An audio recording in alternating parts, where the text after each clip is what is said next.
We are back here for another snapshot video. This is 19w36a, and quite a few changes have been added to the game. A lot of them very, very good.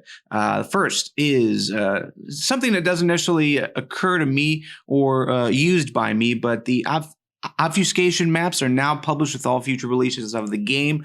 This is basically going to mean that modding is going to be a lot easier. So yeah, they've decided to publish those, and basically, layman's terms, you've got a new computer program that you're playing around with, right?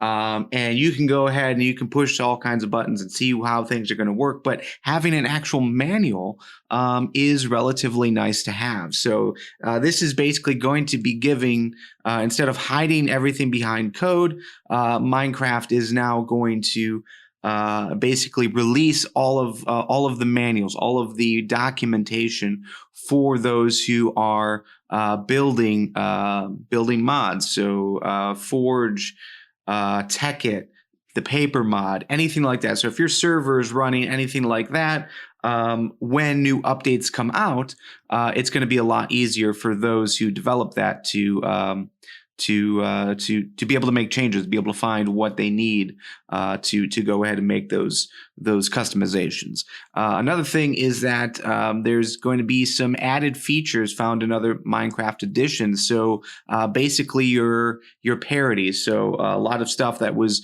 over on Bedrock is now over on Java Edition. Let's go ahead and jump into the game just to talk about and show some of those things. All right, we are here in our little creative test world again, 19w36a, and Parity, bringing some of the cool things that are over in the Bedrock edition over to Java, which is so cool. One of the first ones is being able to set your spawn regardless of what time of day it is. So we're like right in the morning. So we'll go ahead and click this bed. You can sleep only at night and during thunderstorms. That's a message that we normally see. And realistically, that's probably going to be something that that's going to change in the near future. But if we go ahead and kill ourselves, we respawn right here. So now we don't have to wait until night to be able to set our spawn. We can do it anytime, which is fantastic. By the way, if you like this video, please hit the subscribe button, hit the like button, support a small YouTuber. All of that would be greatly, greatly appreciated. And it lets me know that you like the content that we're putting out. Let's get back into it. All right, and there are 4 new game rules that have also been added. The first one is do insomnia. By default, it's set to true, and all these will be by default set to true, but you can set it to false. And that means that you don't have to really sleep at night. If you don't want to, phantoms will never spawn in your world. So if you're irritated, as many are, about phantoms at night, now they won't appear. And then this one, drowning damage. So you can turn drowning damage off now. So if you want to swim in a pond and never come up for air, you're capable of doing that now without dying. Fall damage, you can turn fall damage off. And fire damage, you can turn fire damage off. So let's go ahead and show some of this off. So if we go up to this tower,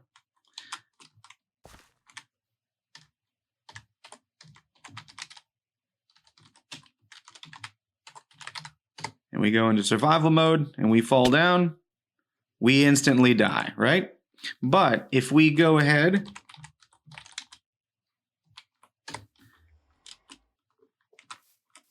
and let's go ahead and turn all of these on just to kind of test it out. We'll go back over here to our little pillar. Go back into survival, fall off. No damage. No damage.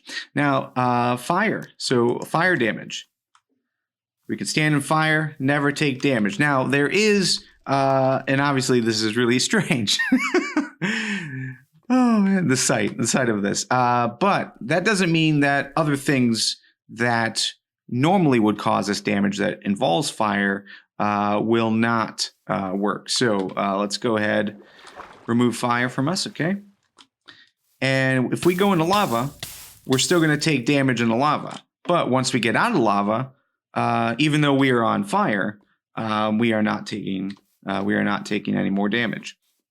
If we go over here, I've got a flame bow, and I shoot this up in the air. We will still take the damage from the arrow. Maybe there it is. Still take the arrow, the damage from the arrow, but we are not taking any fire damage in the water. Again, if we jump in the water, you can see the bubble meter starts to go down. But despite that, we are never going to drown. So as soon as the bubble meter goes down, it's like nothing ever happens. All right, there actually was one other game rule that has been added, and that is do immediate respawn. So by default, it is false, but you can set it to true so that when you die, let's try that again. When you die, you get this screen normally. It says how you died. You can respawn. You can go to the title screen. But if we click this on, let's go back over here. Turn that on. Do the same thing. Now we just automatically respawn in the world. Now, where that would come in handy probably is for map makers, adventure maps. That way, there isn't the chance that someone might go to the title screen and exit out of the game. If they die, instead, they would just automatically respawn wherever you need them to be. One of the worst things about using sponges is the fact that you have to throw them in a furnace to dry them up so that you can use them again. Now, all we have to do is go into the nether. So we've got wet sponge. We put wet sponge down, and it immediately dries up. So we try that again. You can see the particles. It's like little steam comes off. Now, if we select that, it's showing that we have a dried sponge here. Now that is a really cool addition. All right, another change that has been made is a bug fix. So one of the automatic farm designs to create honey bottles was just adding a dispenser to the back filled with bottles and having a lever or some kind of observer clock or an etho clock automatically dispense. And regardless of the honey level inside of the nest or in the hive, it would just shoot out. Bottles of honey. That is no longer the case. If there is no honey level, then nothing comes out. Over here, they have made a change to bells. So now bells you can cause to ring with some redstone, and that doesn't really matter. Doesn't really matter what direction you are doing that with. So if we go here, or the front, and you can also do from above. Now, where that really comes in handy is if we set up a little constant observer clock, run some redstone. Yeah. Oh, yeah. That is the sound to annoy everyone on your server. All right, another change that has been made is for dispensers that shoot off fireworks. So before, regardless of direction the dispenser was facing, fireworks would always shoot up into the sky. Now it is directional. So you can have it go facing in any direction, and it will shoot the firework off in that direction, including down. All right, and I think that will wrap us up. Again, this was Snapshot 19w36a. If you enjoyed this video, please hit the like button, subscribe. You can get notified anytime there is new content. And yeah, I enjoyed spending some time with you, and hopefully you enjoyed watching this video.